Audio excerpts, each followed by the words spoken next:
Greetings, friends. My name is Jill Doopy, and I'm the Outreach Specialist for Adult Education at Lewis and Clark Community College. I'm here today to share with you some outreach and marketing efforts that we have implemented this year, and many of these are post-COVID strategies. So just to get you started, let you know what we have coming up, I'm going to share with you some social media posts and what I do with that. I'll talk about how we use photo releases to capture student images to use in our marketing tools and hashtags from the outreach campaign. We'll talk about partnerships with community organizations, how we use podcasts to share about student stories and successes. And then finally, we'll wrap up with talking about data collection and follow-up. So I'm going to go through everything kind of quickly. Hopefully, I'm sharing all the information that you find to be really helpful. First and foremost, just a quick overview of my job. I'm the outreach specialist and I'm new to this position. I started in January 2021. It was a brand new position for our department. And my role is a little bit all over the place, but primarily I focus on capacity building. I also communicate with the community, my colleagues within my department, and also my colleagues within the larger campus community as well. I also have the opportunity to create and share content. We'll talk about that shortly. I try to attend every possible community organization event that I'm invited to or seek out and invite myself to. I also implemented using an outreach calendar. That outreach calendar is a week-by-week strategy of what I want to focus on for that week. And I set that up at the beginning of the fiscal year. It does change, so it's fluid, but it's pretty consistent as far as focusing on certain tasks that we need to complete or accomplish at certain points in the year. I also work with community organizations, and I spend a lot of my time networking and sharing within those community organizations what services we provide and learning more about what they provide so that we can share that information with our students. And I do a lot of collaborating with our media services here at Lewis and Clark, where I work with them to have flyers created, press releases, and any kind of advertising that we might put out into the community. So first and foremost, social media is a lot of what I do. I manage our Facebook page. And first and foremost, I'd like to ask you to take about 2 seconds to go to your Facebook page, like and follow us, and I will follow you back. I like to share what's going on not only in our community, but at the larger state level as well. So if you have something exciting that's going on, I'm happy to share that out with our community. But our page is LNC Adult Education. So find us on Facebook and I will follow you back. My first tip for social media posting is I like to try to set up my post every week, a week in advance if possible. Sometimes I'm not able to do that because I might have an event that I throw in at the last minute, or maybe it's I share photos of things that are going on currently within the classroom.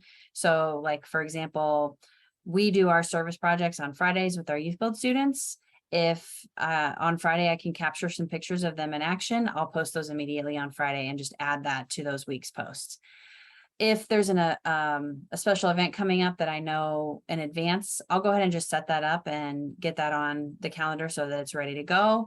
Or if there's holidays, I like to put holidays on Facebook. So basically, some of the things that I've learned from the training I've received here through Lewis and Clark is don't always advertise, try to put out fun and interesting material as well. When I do advertise, though, I like to have an ask. I like to ask the audience to either call us or sign up using a Google Doc link. I've created this Google Doc link and it has only maybe 5 questions, just some general information, contact information to be able to reach back out to anyone who's interested in our services. I also always include a photo with my post, and I'll talk more about that in a few minutes. And one of the ways that I do this is I use Canva. Canva is a really great resource, a free tool, and there's a lot of fun things if you like to play with creating images and kind of creating your own content. This is a really fun tool to use. I have it on my phone, so that if I'm out in the field, I can just put together a very quick photo collage and put that up there, put it up on Facebook with a caption. So I definitely recommend that anyone try to use that. Another thing we do on our social media is we have a family literacy coordinator who is really fantastic at creating a monthly calendar of what events are going on within the community. And I'll take the calendar and I'll post that on Facebook at the beginning of every month. So I kind of designate Wednesdays as sort of my family literacy day. I try to have a certain topic for each day, and I try to follow that guideline as well. One thing I like to do, I've already mentioned, is use student images. So as often as possible, whether it's you taking the images or someone in your that you work with taking images, try to use your actual student images as much as you possibly can. And you might be wondering, how do we do that? Well, what we do is when students are in the intake process, we actually have them fill out a photo release form. So we get our photo releases early, and that way we already have it set in place. We kind of explain to them, hey, we like to share stuff on social media, and we just want to make sure it's okay if we use your image. And most of the time, 9 times out of 10 students are agreeable. In fact, in my short tenure here, I haven't had any students that were not okay with it. So ask your students for permission as early as you can, right when you get them into your program, and then you have that set in place. So I have a couple examples on this slide of some photos and images, photo collages that I've created. In the left-hand corner or left-hand image, you see a picture of students at a Cardinals game. One of our construction instructors took it upon himself to take some students to their first ever St. Louis Cardinals game because they worked really hard and showed up one day and just really put the work in. So he just wanted to treat them to that. And I made sure to recognize that. And the students love being on social media. They love being featured on our page. So I think it makes them feel a little bit like a celebrity whenever they get featured on our pages. So this other image I have is the day that one of the times that students picked out their work boots from our boot truck that comes along for Youth Build program. So one thing I also do is I ask my students, if they're not on Facebook, to ask their parents or their family members or their friends or whoever they know that is on Facebook to like and follow our page so that they can also see what they're up to when they're in our program. So it's a really fun thing to do. And like I said, I think students really enjoy that. So don't forget to share on your social media upcoming events. Like I said, it doesn't all have to be advertising. I like to share about just, what we're doing in the day-to-day field. I like to create a photo collage of daily activities. It could just be a teacher in the classroom one day. Maybe they're having a special topic. We are doing we're doing financial literacy in the month of September. So posting pictures of students in that class and in that training is something that I like to do as well. I also like to share information or news from other organizations. So if it's any organization or community partner that we're working with and they have something going on that I can kind of connect to what we're doing, then I like to share that information as well. And you can see here in my image in the left-hand corner that I've not only incorporated our Lewis and Clark logo, but I've also included the Illinois Adult Education logo. One more thing that I do also, and I'm going to spend a little bit of time here talking about, is hashtags. I find this to be really helpful because different organizations have different audiences who follow them. So for example, Lewis and Clark Community College has a really big reach, but Lewis and Clark Adult Education is not as big of a reach because we're fairly new in terms of our Facebook page. So I try to hashtag everything. I try to think if there's any way that I can incorporate any kind of hashtag that will give us a bigger reach into a sentence, then I try to incorporate. So like hashtag adult ed is one that I use all the time because, I also tag Lewis and Clark Community College because a bigger reach. So I'll say like, today here at Lewis and Clark Community College, we are learning about, or we're working within the community, and our adult ed students are really enjoying the time that they get to spend in this beautiful weather or something like that. And that is just very simple and straightforward, but I try to hashtag. So here's a list of all the hashtags that I use on a regular basis. And if I can, I will also tag our community partners, especially in those times where we are working with them or doing something with them. Because again, if they are willing to share that or we've tagged them in that, then that reach is so much bigger and better. one more thing that we do is working with our community partners on basically trying to bring in services and opportunities for our students. So one thing I do is I also share with our community partners what we have going on. So I'm regularly sending updates by email to my list of community partners. I do have a spreadsheet that I keep updated, and it is also very fluid. So I'm constantly changing and adding community partners to it. And I just copy and paste all of those emails into it, or all of those emails into my email account, and update that and send them a list of what's going on. Sometimes it's a flyer, sometimes it's an email with details of when our class times are, but I try to do like a regular, about a month, every month or every month and a half, an update. I try not to bombard them too much.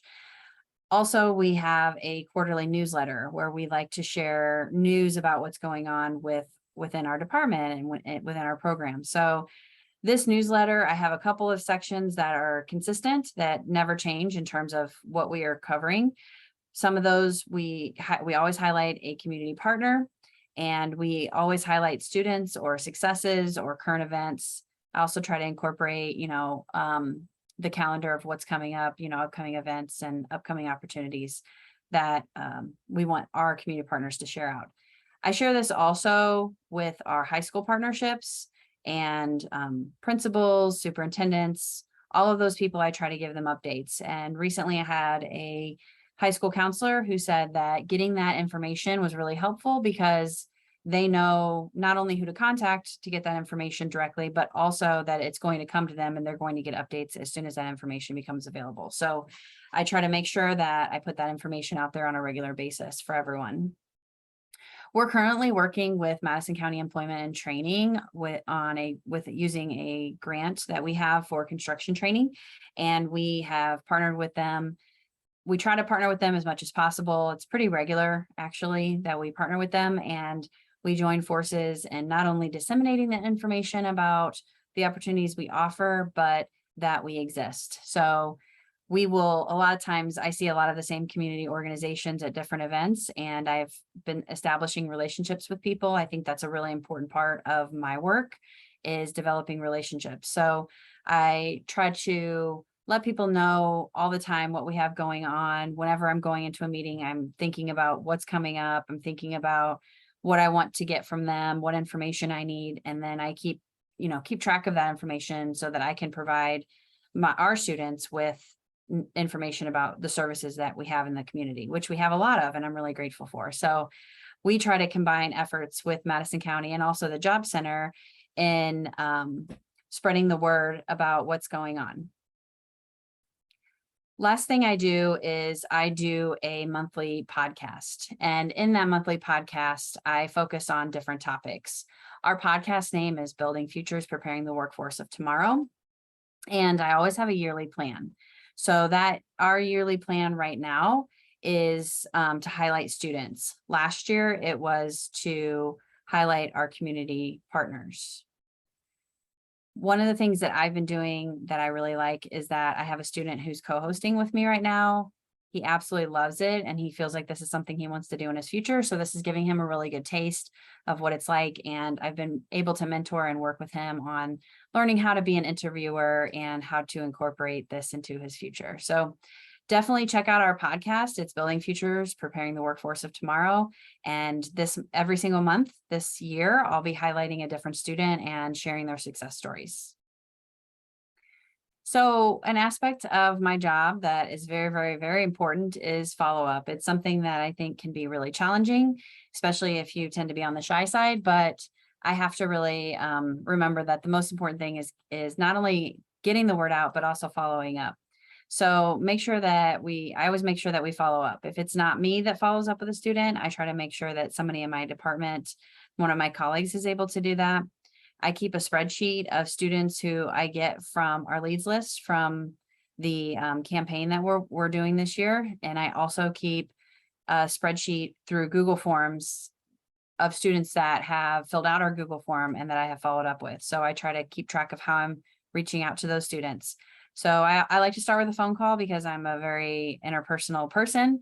So I like to have that phone conversation with somebody. And if they don't answer, which sometimes that happens, then I will follow up with an email. If I don't get an answer from them via email, I'll call them again. And one thing I'm trying to explore very soon is sending text messages, because I think sometimes people are a little more comfortable with responding to text messages. So I'll be incorporating that in my future actions of following up. So another thing I like to know is, where are my efforts working? When students come into our intake, when I'm doing intake with students, or if they call in and they get one of our division assistants, then they ask them, how did you hear about our program? I'll be honest, a big part of how our students learn about our program is word of mouth. I don't think that will ever change. I think that's a really great thing. A lot of students learn about our program from family members, friends, siblings, but mostly that's where they're hearing about what we're doing. And who knows where those people heard about it first? Maybe they heard about it through one of my efforts. But anyway, I think it's really important to not only follow up, but try to keep track of how students are hearing about your program and what your services are. So I'm not afraid to ask a student if I see them in the hallway, or if I'm doing intake with them, how did you learn about our program?